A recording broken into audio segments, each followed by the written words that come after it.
Hello friends. स्वागत है आपका हमारे यूट्यूब चैनल आर के हिंदी कहानियों में। आज की कहानी है संतुलन। दीपक जी एक महान हस्ती हैं। उनकी प्रशंसा करना सूरज को दिया दिखाना है। ऐसे महान व्यक्ति दुनिया में विरले ही होते हैं। ऑफिस के हर एक कर्मचारी की उन्होंने किसी न किसी रूप में मदद की है। हम सब उनके ऋणी हैं। हम उनकी दीर्घायु एवं अच्छे स्वास्थ्य की मंगल कामना करते हैं। स्टाफ के सदस्य अपनी भावनाएं प्रकट कर रहे थे। इस दौरान सदस्यों के बीच बैठी प्रभा की ओर दीपक जी ने कनखियों से देखा।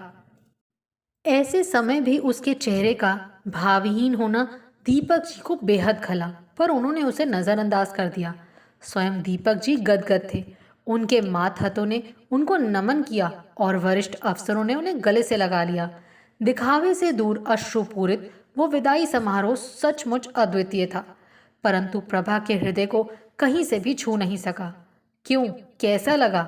लौटते समय दीपक जी ने आखिरकार प्रभा से पूछ ही लिया। बुरा लगने का तो सवाल ही नहीं उठता, प्रभा ने सपाट स्वर में उत्तर दिया। सीधी तरह नहीं कह सकती कि अच्छा लगा। घर की मुर्गी दाल बराबर। दीपक जी के ये कहने पर प्रभा मौन रही। अपनी खीज मिटाने के लिए घर आकर दीपक जी फौरन बच्चों के कमरे में गए।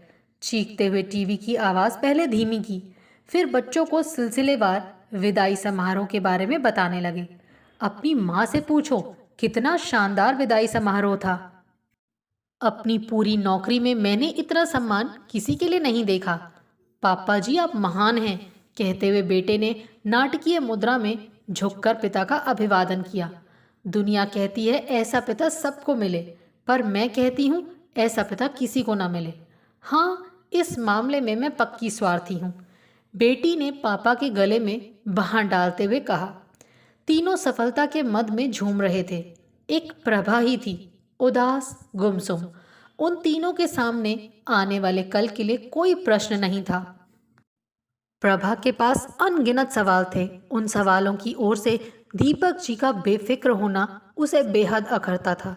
दीपक जी की अलमस्त तबीयत के कारण प्रभा की सहेलियां उन्हें साधु महात्माओं की श्रेणी में रखती थी, जबकि प्रभा उन्हें गैर जिम्मेदार मानती थी। सच तो था, ऐसे व्यक्ति को साधु ही बने रहना था। परिवार बसाने का उनके लिए कोई मतलब ही नहीं था। अपने बच्चों के भविष्य से उनका दूर दूर तक कोई वास्ता नहीं था। बच्चे देर से हुए उस पर पढ़ाई लिखाई से जैसे उन्हें बैर था। विभा हाई स्कूल परीक्षा की 3 डंडियों का सगर्व बखान करती थी। विकास हायर सेकेंडरी की सीढ़ियां 2 बार लुढ़क कर बड़ी मुश्किल से तीसरी बार चढ़ पाया। मोहल्ले के नाटकों में सर्वश्रेष्ठ अभिनेता का इनाम पाकर उसकी ख्वाहिशें पंख लगाकर उड़ने लगी थी। एक तरह से जिद करके ही प्रभा ने उसे आईटीआई करने हेतु भेजा कि पहले पढ़ लो, फिर जो जी चाहे करना। पढ़ने के बाद भी उसके विचार नहीं बदले। वो दिन भर न जाने कौन कौन से नाटकों की रूपरेखा तैयार करता रहता। अपने बालों को वो नित्य नए प्रचलित हीरो के स्टाइल में कटवाता। बेढंगी दुबली पतली काया पर ना फबने वाले कपड़े सिलवाता और दिन भर मटर गश्ती करता। उसमें एक अच्छी बात जरूर थी कि घर या पड़ोस की कोई भी चीज बिगड़ जाए फौरन उसे ठीक करके ही दम लेता, चाहे वो साइकिल हो या फिर टीवी। शुरू से ही उसे बिगड़ी चीजें सुधारने में दिलचस्पी थी। उसकी यही रुचि देखकर तो प्रभा ने उसे तकनीकी प्रशिक्षण दिलवाया था। खबरदार जो मेरे बच्चों पर कभी हाथ उठाया, उन्होंने कड़क कर कहा था। विभा उनकी गोद में सिर रखकर जोर जोर से रोने लगी थी। दोनों ने मिलकर प्रभा को ही अपराधी के कटघरे में खड़ा कर दिया। प्रभा ने सिलाई में डिप्लोमा लिया था, सो सिलाई की क्लास घर पर चलाने लगी। पास पड़ोस की औरतें लड़कियां सीखने आती। कितना चाहा कि विभा भी उसके पास बैठकर सीखे, परंतु उसे सिवा टीवी और सस्ते घटिया किस्म के उपन्यासों के और कुछ नहीं सूझता था। पिता के अंधे प्यार ने बच्चों को सिवा दिशाहीनता के और कुछ नहीं दिया था। ऐसे व्यक्ति को आज वक्ता लोग महामानव, महामना न जाने क्या क्या कह गए। प्रभा की बहनें और सहेलियां उसे देखकर प्रभा की सराहना करती। माता पिता तो ऐसा दामाद पाकर पूरी तरह संतुष्ट थे। प्रभा यदि कोई शिकायत करने लगती तो माँ उसे फौरन टोक देती, रहने दे रहने दे, उनके तो मुंह में मानो जबान ही नहीं है, तब भी उनमें नुक्स निकाल रही है। तेरे पिताजी याद हैं तुम लोग बचपन में क्या हुआ करते थे? उनके गुस्से से तो तुम बच्चे तो क्या, मैं तक थर थर कांपने लगती थी। घर में उनके आते ही सन्नाटा छा जाता था। कोई भी मांग उनके तेवर देखकर ही उनके सामने से हट जाती। तू तो बहुत सुखी है, दामाद जी ने तुझे पूरी स्वतंत्रता दे रखी है। बाजार से सामान लाना, घर का हिसाब किताब सब तेरे जिम्मे है। बच्चों को वो कितना प्यार करते हैं। बच्चे पिता से दोस्त की तरह बातें करते हैं, और क्या चाहिए भला? प्रभा चुप हो जाती, कहना चाहती कि मैं पिताजी के गुस्से का थोड़ा सा हिस्सा उनके व्यक्तित्व में भी देखना चाहती हूँ, जिससे ये ताड़ सरीखे बड़े होते बच्चे अपनी जिम्मेदारी समझ पाएं। लेकिन ये सब माँ की दृष्टि में व्यर्थ की बातें थी। पति के कोमल हृदय का परिचय वो तभी पा चुकी थी जब उनका पूर्ण परिचय होना अभी बाकी था। शादी हुए अभी 15 दिन ही हुए थे कि प्रभा को तेज बुखार हो गया। दीपक जी उसके माथे पर ठंडे पानी की पट्टियां रख रहे थे। तभी उनकी पड़ोसन के पेट में दर्द उठने लगा। उसकी सास दौड़ी दौड़ी आई, ये जानकर कि पड़ोसी उस समय ऑफिस के काम से दौरे पर गए हुए हैं। दीपक जी एक क्षण भी गवाए बिना फौरन सास बहू को अस्पताल ले गए। प्रभा की तरफ उन्होंने मुड़कर भी नहीं देखा।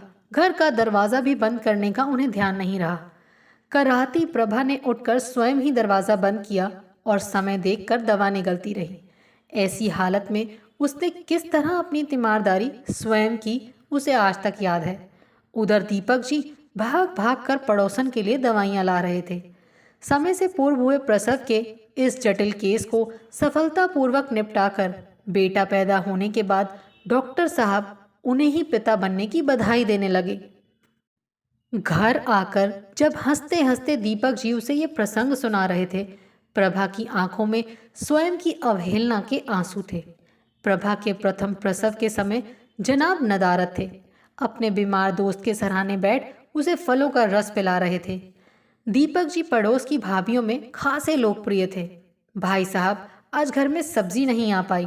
अरे तो क्या हुआ, हमारे फ्रिज से मनचाही सब्जी ले जाइए, ना हो तो प्रभा बना देगी, पकी पकाई ही ले जाइए।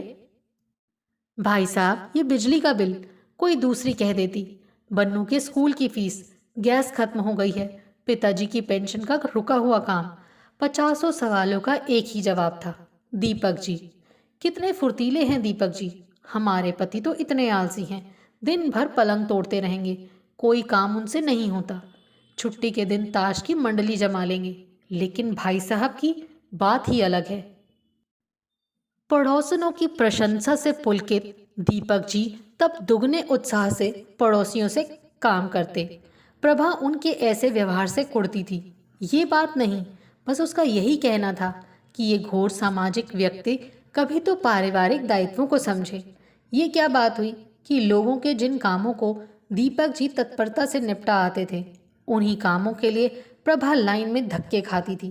कभी कुछ कह बैठती तो दीपक जी से स्वार्थी की उपाधि पाती। प्रभा को इस उपाधि से एतराज था भी नहीं। वो कहती, ऐसे परमारथ से तो स्वार्थ ही भला। आजकल महिलाएं भी पुरुषों के कंधे से कंधा मिलाकर आगे बढ़ रही हैं। उन्हें भी बाहर के सारे कामों का ज्ञान होना अति आवश्यक है। दीपक जी उसे समझते। ये उपदेश अपनी भाभियों को क्यों नहीं देते? प्रभा तैश में आ जाती। उन्हें उनके पति देंगे, मैं कौन होता हूँ? दीपक जी कहते, बोझ ढोने वाला। प्रभा मन ही मन कहती और मुस्कुरा पड़ती। अवकाश प्राप्ति के बाद तो दीपक जी के पास समय ही समय था। मित्र, परिचित, रिश्तेदार सभी की तकलीफें दूर करने को वो हाजिर रहते। बाकी बचे समय में बच्चों के साथ टीवी देखते या ताश खेलते। कभी कभी दुनिया भर के समाचार सुनकर घंटों आपस में उन्हीं विषयों पर लंबा वार्तालाप करते, वाद विवाद करते, चिंतित होते और सो जाते। चिंता नहीं थी तो बस इस बात की कि विकास ने अपने विकास के सारे रास्ते खुद ही क्यों अवरुद्ध कर रखे हैं। तकनीकी प्रशिक्षण प्राप्त करके भी उसे बेकार घूमना क्यों पसंद है। 12वीं की कक्षा का तनाव जब बच्चों के साथ साथ उनके माता पिता पर भी हावी रहता, तो विभा और उसके पिता इससे अछूते क्यों हैं। बच्चों का गैर जिम्मेदाराना व्यवहार प्रभा के मन में आग लगा जाता। पर जब पिता ही उनका दुश्मन बन बैठा हो तो वो बेचारी क्या करती। एक दिन दीपक जी किसी परिचित की बेटी का फॉर्म कॉलेज में जमा करके लौट रहे थे कि दुर्घटना हो गई। उनके स्कूटर को पीछे से आती हुई कार की ठोकर लगी और वो स्कूटर से गिर पड़े। किसी ने उन्हें अस्पताल पहुंचाने के बाद घर पर प्रभा को सूचना दी। सूचना मिलते ही प्रभा के तो हाथ पांव फूल गए। विकास को तो कुछ सूझ नहीं रहा था। विभा बच्चों की तरह फूट फूट कर रोने लगी। पड़ोसियों ने दोनों को संभाला, प्रभा को अस्पताल पहुंचाया। अस्पताल का बरामदा उनके मित्रों परिचितों से ठसाठस भरा हुआ था। ऐसा लगता था मानो कोई लोकप्रिय नेता भर्ती हो। प्रभा को ढांढस बंधाने वाले भी कई थे। कोई उसे नींबू पानी पिला रहा था तो कोई उसके घर खाना पहुंचा रहा था। किसी ने दीपक जी के पास रात को रुकने की योजना बनाई थी तो कोई घर पर बच्चों के पास सोने जा रहा था। प्रभा ने देखा कि विकास और विभा का व्यवहार ऐसी कठिन परिस्थिति में भी धीरज और हिम्मत भरा नहीं था। माँ को सहारा देना तो दूर, वो दोनों मानो अपने ही होशो हवास खो बैठे थे। किशोर से युवा हो चुके बच्चों के इस व्यवहार को प्रभा ने काफी नजदीक से महसूस किया। दीपक जी के पैर की हड्डी टूटी थी। 15 दिन बाद बेहद आपाधापी में गुजरे, लेकिन प्रभा को कोई परेशानी नहीं हुई। एक तरह से सभी ने उनकी जिम्मेदारी अपने कंधों पर उठा रखी थी। सुबह के नाश्ते से लेकर रात के खाने तक कोई ना कोई सारा इंतजाम कर देता, वो भी अत्यंत विनम्रता पूर्वक, एहसान जताते हुए नहीं। सबका इतना मान सम्मान प्यार दुलार पाकर प्रभा सचमुच अभिभूत थी।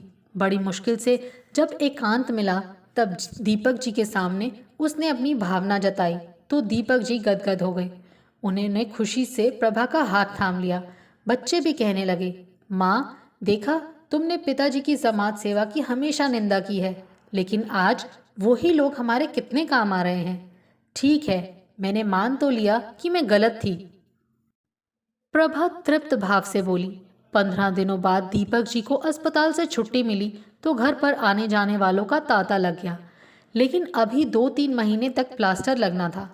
जैसे जैसे दिन बीतते गए भीड़ छटती गई। सभी अपने अपने कामों में व्यस्त हो गए। तो वो भी अपनी जगह पर गलत नहीं थे। आखिर कोई किसी के परिवार का कब तक बीड़ा उठाता। प्रभा पर दोहरी जिम्मेदारी आन पड़ी, घर की व्यवस्था और बाहर का काम। इसके अलावा दीपक जी की परिचर्या उसके पैरों में जैसे घिर्री लग गई। दीपक जी को अब एहसास होने लगा कि उनके बच्चे माँ के काम में जरा भी हाथ नहीं बटाते। दिन भर टीवी के सामने डटे रहेंगे या बाहर घूमते रहेंगे। दिन भर काम में लगी हुई प्रभा को देखकर उनके मन का रिक्त कोना भीगने लगा। पलंग पर पड़े पड़े मूक दर्शक बने वो प्रभा की परेशानियों को जैसे नए सिरे से देखने लगे। एक दिन जब प्रभा सब्जी लेने गई थी, दीपक जी ने बच्चों को आवाज दी और बड़े प्यार से कहा, बेटा घड़ी 2 घड़ी पिताजी के पास भी तो बैठा करो। फिर विभा से बोले, आज खाना तुम बना लो, तुम्हारी माँ सब्जी लेने गई है। उनकी बात सुनकर विभा की तो आंखें फैल गईं। खाना मैं बनाऊंगी? हाँ, इसमें अचरज की क्या बात है?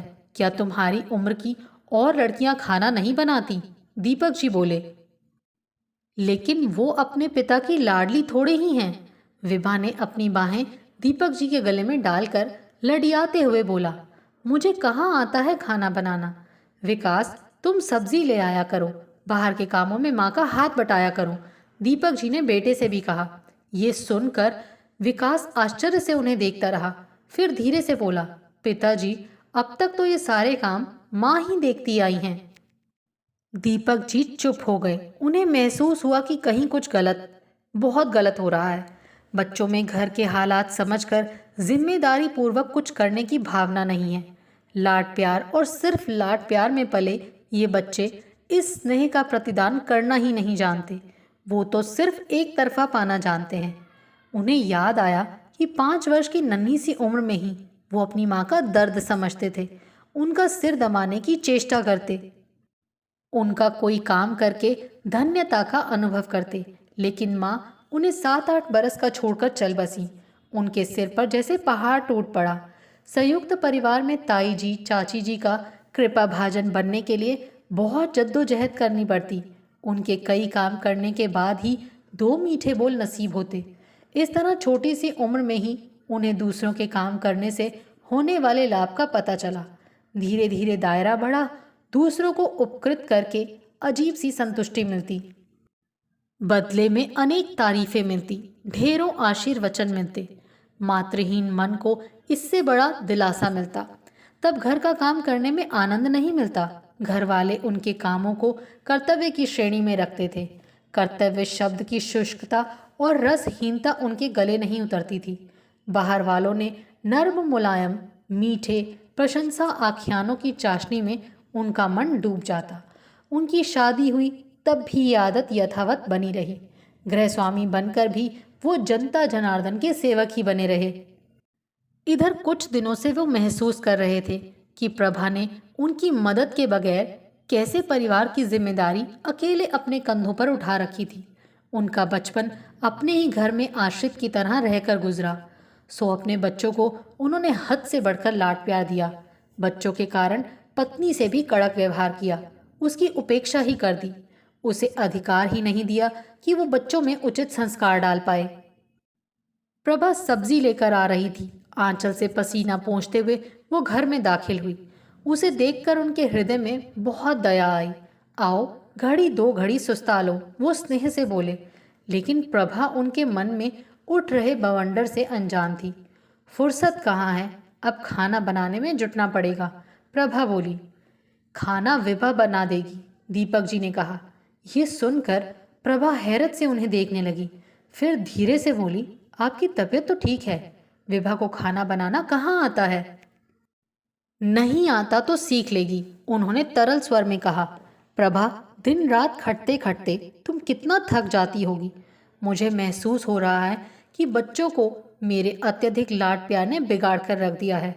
वो माँ बाप का दुख दर्द जरा भी नहीं समझते। माँ बाप का न सही, दूसरों का तो खूब समझते हैं। जानते हैं विकास अपने पड़ोसियों के कितने काम आता है। विभा भी सहेलियों के लिए प्राण तक न्यौछावर करने को तैयार रहती है। सुनकर दीपक कुछ क्षण चुप रहे। वो प्रभा का व्यंग्य भली भांति समझ रहे थे। फिर एकाएक दृढ़ स्वर में बोले, प्रभा, माना कि बच्चों को बड़ा करने में मुझसे बड़ी भूल हुई। उनके व्यक्तित्व के विकास का रास्ता घर से होकर ही बाहर की ओर जाता है। ये बात मैं खुद नहीं समझ पाया तो उन्हें क्या समझाता। लेकिन अभी भी समय हाथ से नहीं निकला। उन्हें सुधारने की कोशिश तो की ही जा सकती है ना। प्रभा को तो जैसे अपने कानों पर विश्वास ही नहीं हो रहा था। वो बस उन्हें अपलक देखे जा रही थी। इतने सालों बाद पति द्वारा उसके काम की कदर हुई थी। बच्चों के प्रति चिंता प्रकट की गई थी। ये सच था या सपना? लेकिन भावातिरेक में दीपक जी के होठों से निकले पश्चाताप के शब्द झूठे कैसे हो सकते हैं? दीपक जी के कंधों पर अब नई जिम्मेदारी आ पड़ी थी। उन्होंने बच्चों को आवाज देकर उन्हें उनके काम बांट दिए और खुद भी बिस्तर पर पड़े पड़े उनसे जो बन पड़ता करते। बच्चे उनके इस रुख से नाराज थे, लेकिन स्नेह से उन्होंने बच्चों को समझाया। उन्होंने सच्चे हृदय से अपनी गलती भी स्वीकार की। विकास को वो अपने एक मित्र के कारखाने में काम सीखने हेतु भेजने लगे। काम सीख लेने के बाद नौकरी देने का वादा भी मित्र ने उनसे किया। विभा को पढ़ाने के लिए एक शिक्षक नियुक्त कर दिया। टीवी देखने का समय भी उन्होंने निश्चित कर दिया।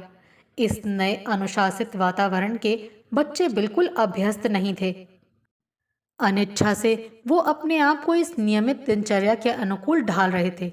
इतनी बड़ी उम्र में ऐसे संस्कार डालना कठिन काम तो था ही, परंतु गनीमत ये थी कि बच्चे उनकी अवज्ञा नहीं करते थे। रात को हंसी खेल में वो बच्चों को कितनी ही बातें समझाया करते। प्रभा को तो जैसे अपनी आंखों पर विश्वास ही नहीं हो रहा था, पर यह सच था। पारस्परिक संवाद कायम होने से पति के पत्नी से और बच्चों के अपने माता पिता से नए आत्मीय संबंध स्थापित हो रहे थे। अभी कुछ दिनों पहले की तो बात है। प्रभा कभी बच्चों के भविष्य के बारे में चिंता प्रकट करती तो दीपक जी बिगड़ जाते। खेलने खाने की उम्र है बच्चों की, उन्हें टोका मत करो। कोलू का बैल बनने के लिए तो सारी उम्र पड़ी है। जी हाँ, अपनी अपनी मर्जी की बात है। चाहो तो इस उम्र में परिश्रम करके उम्र भर चैन की बांसुरी बजाई जा सकती है। ना चाहो तो अभी खेल कूद कर उम्र भर मेहनत मजदूरी कर लो, प्रभा कहती थी। ठीक है, कर लेंगे मेहनत मजदूरी, तुम बेवक्त की बेसुरी तान तो बंद करो, दीपक जी कहते। प्रभा को आश्चर्य होता, सेवानिवृत्ति के बाद भी दीपक जी में इतनी लापरवाही कैसे। ना तो कोई जमीन जायदाद का आसरा है, ना कोई और जरिया। पेंशन और भविष्य निधि का रुपया पर्याप्त था और मकान अपना था, पर इतनी सी जमा पूंजी पर बच्चों के भविष्य के प्रति आंखें मूंद लेना क्या ठीक था। इस उम्र में जिन हाथों को कमा कर लाना चाहिए, उन्हें ताश फेंटते देख प्रभा को बेहद नागवार गुजरता, पर दीपक जी को सब मंजूर था। इस दुर्घटना ने उन्हें अपने घर को गृहस्वामी के नजरिए से देखने को मजबूर कर दिया। बरसों ये घर, जिसे वो ताई जी के घर की तरह मुसाफिर खाना समझते रहे, आज अपना अपना सा लगने लगा। कुछ दिनों के एकांतवास ने ही उन्हें गहन आत्मचिंतन दिया, एक नया दृष्टिकोण दिया और भूल सुधारने की शक्ति भी दी। दुर्घटना को हुए अब 4 माह से अधिक समय हो चुका था। दीपक जी अब पूर्ण स्वस्थ हो चुके थे। विकास का काम में मन लग गया था और 6 महीने बाद उसे पक्की नौकरी का आश्वासन मिल चुका था। विवाह के पेपर भी अच्छे हुए थे और उसे द्वितीय श्रेणी पाने की पूरी उम्मीद थी। घर में सुख शांति का वातावरण था। एक रात अपना काम निपटाकर सोने के कमरे में आई प्रभा और दीपक जी से बोली, लोग दुर्घटना को अभिशाप मानते हैं, पर मेरे लिए तो ये दुर्घटना जैसे वरदान बन गई। प्रभा जी की आंखें अपार प्रेम बरसा रही थी, चेहरे पर परम तृप्ति के भाव थे। दीपक जी को महसूस हुआ कि परिवार वालों की प्रशंसा उनके मनोभावों में छिपी होती है, उनके चेहरे पर लिखी होती है, उनकी प्रगति में दिखाई देती है। अभी वो लोग सोने ही जा रहे थे कि दरवाजे की घंटी बजी। कौन है? पूछने पर पड़ोस के सुशील जी की घबराई सी आवाज आई, दीपक जी जल्दी दरवाजा खोलिए। दरवाजा खोलते ही वो जैसे एक सांस में बोल गए, पिताजी की छाती में भयंकर दर्द है, कहीं हार्ट अटैक ना हो। इतनी रात को आपके सिवा किसे जगाता? उन्हें अकेले अस्पताल ले जाने में जी घबरा रहा है। घबराए नहीं, मैं हूं ना। दीपक जी ने फौरन कमीज चढ़ाई और पीछे देखे बगैर उनके साथ हो लिए। पूरी रात प्रभा चिंतित रही। सुबह 7 बजे दीपक जी का फोन आया, समय पर पहुंच जाने से बाबूजी बच गए हैं, चिंता मत करना। भाभी जी को भी ये समाचार दे देना, मैं 1 आध घंटे बाद आऊँगा। विभा से कहना कि आकर मैं उसी के हाथ का बना हुआ नाश्ता करूँगा। विकास चला गया ना देवेश जी के यहाँ? आज उसे सुबह वाली शिफ्ट में जाना था। हाँ, चला गया, सब ठीक है, प्रभा जी ने रूंधे कंठ से कहा। सचमुच सब कुछ ठीक था, सहज और संतुलित। यदि घर और बाहर का ये संतुलन ठीक हो तो डगमगा कर गिरने की आशंका ही कहाँ रहती है। आपको हमारी ये कहानी कैसी लगी, प्लीज़ कमेंट करके ज़रूर बताइए। अगर आप इस चैनल पर नए हैं तो इसे सब्सक्राइब करें और शेयर करें। Thank you.